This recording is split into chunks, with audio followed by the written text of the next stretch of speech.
ఈ కాంగ్రెస్ ప్రభుత్వం వచ్చిన తర్వాత అంతకు పూర్వం జరిగిన ఒకానొక ప్రయత్నం, ఆ ప్రయత్నానికి కొనసాగింపుగా ఉన్నదా? ఆ కొనసాగింపులో మరింత మెరుగుదల ఉన్నట్టున్నదా? ఎట్లా ఉన్నది? ఇప్పుడు పరిస్థితి చూస్తే 2 ఏళ్ల తర్వాత మనకు కేసీఆర్ ప్రభుత్వం ఏవైతే పథకాలు తయారు చేసి ఒక సాగునీటి రంగ వ్యవస్థని తయారు చేసి పెట్టిందో అంతకు మించి ప్రోగ్రెస్ అయితే మనకేం కనబడలేదు. కేసీఆర్ ఎక్కడైతే వదిలిపెట్టిండో ప్రాజెక్టుల వ్యవహారం అంతా కూడా ఎక్కడ వేసిన గొంగళి అక్కడనే ఉన్నట్టుగా ఉన్నది తప్పితే కొత్తగా మనకు ఏ రకమైన ప్రోగ్రెస్ కానీ ఏ రకమైన ఒక చెరువు కానీ ఒక చెక్ డ్యామ్ కానీ ఒక పెండింగ్ ప్రాజెక్టు పూర్తయిన సందర్భం అయితే మనకు కనబడలేదు. కేసీఆర్ ఎక్కడ వదిలిపెట్టిండో అక్కడనే ఉండిపోయింది. మనం చాలా ప్రాజెక్టుల పరిస్థితి కనుక చూస్తే ఉదాహరణకి కాళేశ్వరమే చూసుకుందాం. కాళేశ్వరంలో కేసీఆర్ హయాంలో మొత్తంగా కూడా హెడ్ వర్క్స్ అన్నీ పూర్తయినాయి. ఏది మేడిగడ్డ దగ్గర నుంచి మొదలు పెడితే కొండపోచమ్మ సాగర్ దాకా మొత్తం హెడ్ వర్క్స్ అన్నీ పూర్తయి చాలా మట్టుకు అవి అన్నీ ఆపరేషన్లోకి వచ్చి ఒక 2 లక్షల ఎకరాలకి సాగునీరు కూడా అందించిన పరిస్థితి ఉన్నది. దాని నుంచి వందలాది చెరువులను అనుసంధానం చేసిన ఒక 10,000 చెరువులు అనుసంధానమైనాయి. తర్వాత నిజాం సాగర్ ఆయకట్టు, ఎస్ఆర్ఎస్పి ఆయకట్టు స్థిరీకరించబడింది. ఈ రకంగా ఒక ఒక సాగునీటి వ్యవస్థ ఏర్పాటై ఉన్నది. అయితే దురదృష్టవశాత్తు ఎన్నికలకు ఒక నెల ముందు అది ఏ కారణం వలన ప్రకృతి వైపరీత్యం కారణంగానా లేదా కుట్ర కారణంగానా మేడిగడ్డ బ్యారేజీ కుంగిపోయింది. అందులో 85 పిల్లర్లో ఒక 3 మాత్రమే కుంగిపోయినాయి. ఆ కుంగిపోయిన కారణంగా మొత్తం లింక్ 1ని టోటల్గా డిఫంక్ట్ చేసేశారు. అంటే ఈ 2 ఏళ్ల కాలంలో ఈ ప్రభుత్వం చేయవలసిన అవసరం ఏమున్నదంటే ఆ కుంగుబాటుని ఆ కుంగిన పిల్లర్స్ని రిపేర్ చేసి మళ్ళా మేడిగడ్డ బ్యారేజీని వినియోగంలోకి తీసుకురావాల్సి ఉండే. అట్లనే దానిపైన ఉన్నటువంటి అన్నారం సుందిళ్ళ బ్యారేజీలను కూడా వినియోగంలోకి తీసుకురావాల్సి ఉండే. నిజానికి అన్నారం సుందిళ్ళ బ్యారేజీలు అయితే ఏ రకమైన స్ట్రక్చరల్ డిస్టెన్స్ లేదు. అక్కడ స్ట్రక్చరల్ డిస్టెన్స్ లేదు. అక్కడ ఏవో కొన్ని బొంగలు ఏర్పడినాయి. ఆ బొంగలు ఆల్రెడీ మన ఇంజనీర్లు ఎప్పటికప్పుడు రెక్టిఫై చేస్తూ వస్తున్నారు. అవి సురక్షితంగానే ఉన్నాయి. ఒక మేడిగడ్డ బ్యారేజ్లో మాత్రమే స్ట్రక్చరల్ డిస్టెన్స్ వచ్చింది. ఆ స్ట్రక్చరల్ డిస్టెన్స్ని రిపేర్ చేసే బదులు ఈ ప్రభుత్వం ఈ 2 ఏళ్ల కాలంలో విచారణల పేరిట కాలయాపన చేసింది తప్పితే వాటికి ఏ రకమైన కూడా పునరుద్ధరణ చర్యలు అయితే తీసుకోలేదు. నిజానికి ఎన్డీఎస్ఏ చెప్పింది, నేషనల్ డ్యామ్ సేఫ్టీ అథారిటీ వాళ్ళు తమ ఇంటర్మ్ రిపోర్ట్లో ఏం చేయాలనే విషయం మీద కొన్ని సజెషన్స్ ఇచ్చారు, కొన్ని సలహాలు ఇచ్చారు. ఆ సలహాలను కూడా పాటించలేదు. పీసీ ఘోష్ కమిషన్ వేశారు. పీసీ ఘోష్ కమిషన్ కూడా 1.5 సంవత్సరం పాటు విచారణ చేసి తేల్చిందేమీ లేదు. కాబట్టి ఈ 2 ఏళ్ల కాలంలో కాళేశ్వరం ప్రాజెక్టు విషయంలో వాళ్ళు చేసింది శూన్యం. తర్వాత వాళ్ళు ఎన్నికల్లో వాగ్దానం ఏం చేశారు? మేము తుమ్మిడెట్టి కడతాము, ఇది అనవసర ప్రాజెక్టు, కాళేశ్వరం అనేది అనవసర ప్రాజెక్టు, గ్రావిటీ ద్వారా వచ్చే స్కీమ్ని వదిలిపెట్టి వీళ్ళు 3 దశల కొత్త లిఫ్ట్ ఇరిగేషన్స్ని తీసుకొచ్చారు, రంగంలోకి తీసుకొచ్చారని చెప్పి వాళ్ళు ఆరోపణలు చేశారు. తుమ్మిడెట్టి దగ్గర మేము బ్యారేజ్ కట్టి ఎల్లంపల్లికి గ్రావిటీ ద్వారా నీళ్లు తీసుకొస్తాము అని ఎన్నికలకు ముందు ప్రచారం చేశారు, ఎన్నికల తర్వాత ప్రచారం చేశారు. కాళేశ్వరాన్ని ఒకవైపు డిఫంక్ చేశారు, లింక్ 1ని డిఫంక్ చేశారు. అదే కాలంలో వాళ్ళు వాగ్దానం చేసినట్టు తుమ్మిడెట్టి దగ్గర బ్యారేజ్ కట్టి అక్కడి నుంచి గ్రావిటీ ద్వారా ఎల్లంపల్లికి నీళ్ళు తీసుకొచ్చే పని అయితే చేసి ఉండాల్సింది కదా. వాళ్ళు అది వాగ్దానం, అది ఎన్నికల్లో ప్రజలకు ఇచ్చిన వాగ్దానం. అది కూడా పూర్తి కాలేదు. ఇప్పటిదాకా తుమ్మిడెట్టి దగ్గర ఒక తట్ట మట్టి ఎత్తిన సందర్భం లేదు. దాన్ని అసలు ఏం చేయాలనే విషయం మీద కూడా వాళ్ళకి ఒక అవగాహన, ఒక ప్లానింగ్ ఉన్నదా లేదా మనకు తెలియదు. అంటే ఎక్కువ ఈ విషయం పైన మాట్లాడడం వల్ల కొన్ని సందేహాలు అక్కడ ఉన్నాయి. తుమ్మిడిహెట్టి దగ్గర ఇప్పుడు వీళ్ళు కొత్తగా మళ్ళీ ఒక డిపిఆర్ తయారు చేసి ఏదో కడతామని అంటున్నారు, ఆనకట్ట కట్టి నీళ్ళు చేస్తామంటున్నారు. దానికి ఆల్టర్నేట్గా గత ప్రభుత్వం ఏమైనా ప్రయత్నం ఉన్నదా? తప్పకుండా ఉంది. అక్కడ తుమ్మిడి దగ్గర బ్యారేజ్ కట్టడానికి ఉన్న సమస్యలన్నీ కూడా ఇంతకుముందు చాలా మటుకు చర్చకు వచ్చింది. ముఖ్యంగా మహారాష్ట్ర అభ్యంతరాలు, అట్లనే అక్కడ నీటి లభ్యతకు సంబంధించిన సిడబ్ల్యూసి ఇచ్చిన కామెంట్సు, తర్వాత పక్కనే మహారాష్ట్ర ప్రభుత్వం దాన్ని మొత్తం ఆ ఏరియానంతా కూడా వైల్డ్ లైఫ్ శాంక్చురీగా ప్రకటించింది. తర్వాత బ్యారేజ్ కన్స్ట్రక్షన్లో ఉండే టెక్నికల్ సమస్యలు ఇవన్నీ దృష్టిలో ఉన్నాయి. కాబట్టి కేసీఆర్ ప్రభుత్వం చాలా తర్జన పడి ఇది ఇక్కడ బ్యారేజ్ కట్టడం అనేది మనకు సాధ్యమయ్యే విషయం కాదు. అప్పటికి మహారాష్ట్రతోటి ఒప్పందం చేసుకుంది. 152కు బదులుగా 148 మీటర్ల ఎత్తు వరకు మనం బ్యారేజ్ కట్టుకుందామనే విషయంలో ఒక ఒప్పందం అయితే జరిగింది. మేడిగడ్డతో పాటు ఇక్కడ కూడా ఒప్పందం జరిగింది. కానీ ఒప్పందాన్ని అమలు చేసే క్రమంలో అక్కడ ఉండే అనేక సమస్యలు ముందుకు వచ్చినాయి. సమస్యలు ఏం ముందుకు వచ్చినాయంటే అక్కడ వైన్గంగా వార్ధా అనేది ఒక 40 డిగ్రీల స్క్యూలో అక్కడ అవి జాయిన్ అవుతున్నాయి అన్నమాట.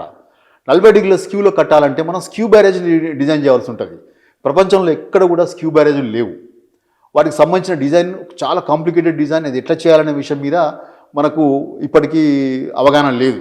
ప్రపంచంలో ఎక్కడ కూడా ఇటువంటి కాంప్లికేటెడ్ డిజైన్స్ లేవు, దేశంలో కూడా లేవు. రెండవది అక్కడ వైల్డ్ లైఫ్ శాంక్చురీ ఉంది, చాప్రాల్ వైల్డ్ లైఫ్ శాంక్చురీ ఉంది. కాబట్టి చాప్రాల్ వైల్డ్ లైఫ్ శాంక్చురీలో అడుగుపెట్టాలంటే ముందస్తుగా మనం నేషనల్ వైల్డ్ లైఫ్ బోర్డు నుంచి పర్మిషన్ తీసుకోవాలి. అంటే నేషనల్ వైల్డ్ లైఫ్ బోర్డులో పర్మిషన్ తీసుకోవాలంటే అక్కడ సుప్రీంకోర్టు అపాయింట్ చేసినటువంటి ఒక అడ్వైజరీ కమిటీ ఉంటుంది. ఆ అడ్వైజరీ కమిటీ దగ్గరికి ఈ ప్రపోజల్ వెళ్తే వాళ్ళు ఎగ్జామిన్ చేసి అప్పుడు వాళ్ళు పర్మిషన్ ఇస్తే నేషనల్ వైల్డ్ లైఫ్ బోర్డు నుంచి మనకు పర్మిషన్ వస్తుంది. దీనికంటే ముందు Maharashtra state wild life board నుంచి పర్మిషన్ కావాలి. దానికి ఆ రాష్ట్ర ముఖ్యమంత్రి దానికి చైర్మన్గా ఉంటాడు. ఏ రాష్ట్రంలో కూడా ఆ రాష్ట్ర వైల్డ్ లైఫ్ బోర్డు చైర్మన్ ముఖ్యమంత్రిగా ఉంటాడు. So Maharashtra wild life board చైర్మన్గా ఉన్న ముఖ్యమంత్రి ఆయన ఆధ్వర్యంలో ఆ బోర్డు దానికి రికమెండ్ చేసి నేషనల్ వైల్డ్ లైఫ్ బోర్డుకి పంపిస్తే నేషనల్ వైల్డ్ లైఫ్ బోర్డు వాళ్ళు దాన్ని పరిశీలించి ఇది సాధ్యమా కాదా అనే విషయం మీద వాళ్ళు మనకు పర్మిషన్ ఇస్తే కానీ దాంట్లో అడుగుపెట్టే పరిస్థితి లేదు. సో ఇది ఈ పర్మిషన్ తెచ్చుకోవడం అనేది చాలా పెద్ద ఎత్తున కాలయాపన చేసే పని. కాబట్టి కేసీఆర్ ప్రభుత్వం ఆల్టర్నేటివ్ ఏం ఆలోచించిందంటే ఈ వార్ధా మీదనే మనం ఒక బ్యారేజ్ కట్టుకుంటే ఎట్లా ఉంటుంది అని ఒక సాధ్యాసాధ్యాలను ఎగ్జామిన్ చేసినప్పుడు ఇంజనీర్లు తర్వాత రిటైర్డ్ ఇంజనీర్స్ అందరూ కలిసి దాన్ని ఎగ్జామిన్ చేసినప్పుడు అక్కడ ఆదిలాబాద్ జిల్లాకి సరిపోయే 20 టీఎంసీలు అక్కడి నుంచి తరలించుకోవడానికి అవకాశం ఉంది. బ్యారేజ్ కాస్ట్ తగ్గుతుంది, బ్యారేజ్ పొడవు తగ్గుతుంది. ఇక్కడ తుమ్మిడి దగ్గర అయితే 6 కిలోమీటర్ల బ్యారేజ్ కట్టాల్సి ఉంటుంది మనకు, ఎందుకంటే 2 నదులను దాటించాల్సిన అవసరం ఉంది. కాబట్టి ఈ కాన్ఫరెన్స్ దగ్గర 6 కిలోమీటర్స్ యొక్క బ్యారేజ్ లెంత్ తగ్గిపోతుంది, కాస్ట్ తగ్గిపోతుంది. తర్వాత పైకి వెళ్తాం, 152 మీటర్ల హైట్కి వెళ్తాం. కాబట్టి అక్కడి నుంచి గ్రావిటీ ద్వారా తీసుకొచ్చి ఆల్రెడీ తవ్విన కాలువని మనం అనుసంధానం చేస్తాం. ఈ రకంగా ఒక ఆల్టర్నేటివ్ మనం డిపిఆర్ తయారు చేసాం, డిపిఆర్ సిడబ్ల్యూసి కూడా పంపించాం. దాని నుంచి కూడా మనకు అనుమతులు రావడం ప్రారంభమైంది. ఈ లోపల అధికారం మార్పిడి జరిగింది, వాళ్ళు దాన్ని పరిశీలించలేదు, అది అట్లా ఆగిపోయి ఉన్నది. సో ఈ లోపల వీళ్ళు తుమ్మిడెట్టి దగ్గర మేము బ్యారేజ్ కడతాము, తుమ్మిడెట్టి నుంచే తీసుకొస్తాము, గ్రావిటీ ద్వారా తీసుకొస్తామని చెప్పి వాళ్ళు వాగ్దానం చేసింది కదా. వాళ్ళకి తెలుసు గ్రావిటీ ద్వారా ఎల్లంపల్లికి నీళ్లు రావనే సంగతి ఇప్పుడు అర్థమైంది వాళ్ళకి.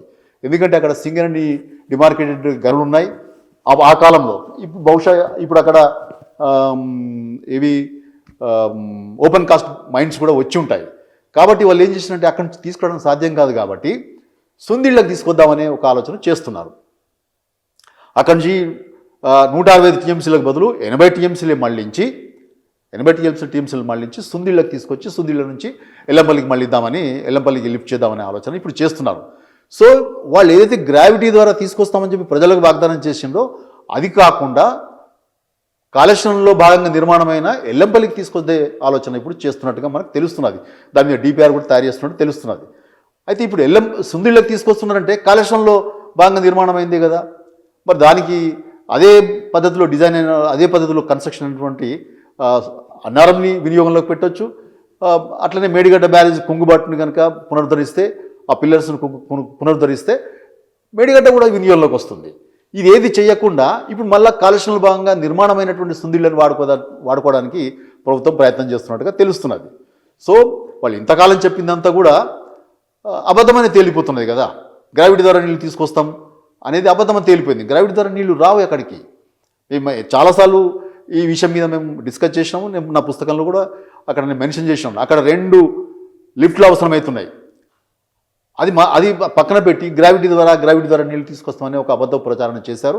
అది వాళ్ళకి తెలిసి వచ్చింది, అది సాధ్యం కాదనే విషయం తెలిసి వచ్చింది. కాబట్టే వాళ్ళు ఇప్పుడు సుందిళ్ళకి నీళ్ళు తీసుకుందామనే ఒక ఆలోచన, ఒక డిపిఆర్ తయారు చేస్తున్నారు. కానీ అది కూడా ఎంత మేరకు ప్రోగ్రెస్ అవుతుంది?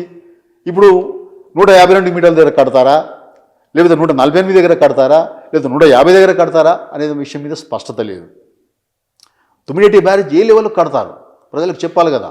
ఇప్పుడు అక్కడ ఒప్పందమైంది 148కి, 152 కట్టాలంటే మళ్ళీ మహారాష్ట్రతో ఒప్పందం జరగాలి. కనీసం 150కి కట్టాలన్నా కూడా మహారాష్ట్రతో ఒప్పందం జరగాలి. సో ఈ దిశలో ఏ కృషి జరుగుతున్నది. అట్లనే వైల్డ్ లైఫ్ శాంక్చురీ నుంచి దాంట్లో అడుగుపెట్టడానికి మనకు పర్మిషన్ కావాలి కాబట్టి ఆ పర్మిషన్కి సంబంధించిన కృషి ఏ రకంగా ఉన్నది, ఇదేది కూడా మనకు ఇప్పటివరకు మనకు స్పష్టత లేదు. కాబట్టి వాళ్ళు ఏదైతే ఎన్నికల ముందు ఎన్నికల తర్వాత ప్రచారం అయితే చేసుకుంటూ వచ్చిందో తుమ్మిడెట్టి బ్యారేజ్ కూడా మూలపడింది. ఏ రకంగానూ ప్రోగ్రెస్ లేదు. అట్లనే కాళేశ్వరం బ్యారేజీ మేడిగడ్డ పునరుద్ధరణ జరగలేదు కాబట్టి విచారణ పేరుతో కాలయాపన చేసింది కాబట్టి లింక్ 1 కూడా మొత్తంగా డిఫంక్ట్లో ఉండిపోయింది. అంటే కేసీఆర్ ఎక్కడైతే వదిలిపెట్టిండో కాలువల తవ్వకం అనేది పూర్తిగా వదిలేశారు. కొద్దిపాటి భూసేకరణకు నిధులు సమకూరిస్తే ఈ మేడిగడ్డతోటి లేదా ఎల్లంపల్లితో సంబంధం లేకుండానే ఆదిలాబాద్ జిల్లా ప్యాకేజీలు 27-28 పూర్తి చేస్తే 1,00,000 ఎకరాలు, నిజామాబాద్ జిల్లా కామారెడ్డి జిల్లా ప్యాకేజీలు పూర్తి చేస్తే అక్కడ ఒక 3 లక్షల ఎకరాలు సాగులోకి వస్తాయి. 5 లక్షలు మొత్తం 5 లక్షలు. అంటే ఎల్లంపల్లితోటి మేడిగడ్డతో సంబంధం లేకుండానే శ్రీరామ్ సాగర్ ప్రాజెక్ట్ మీద ఆధారపడినటువంటి ఈ ప్యాకేజీలు కనుక పూర్తి చేస్తే మనకు 5 లక్షల ఎకరాలకు నీళ్ళు వస్తాయి. ఈ విషయంలో కూడా ప్రభుత్వం ఏ రకమైన ప్రోగ్రెస్ని మనకు చూపించలేకపోయింది.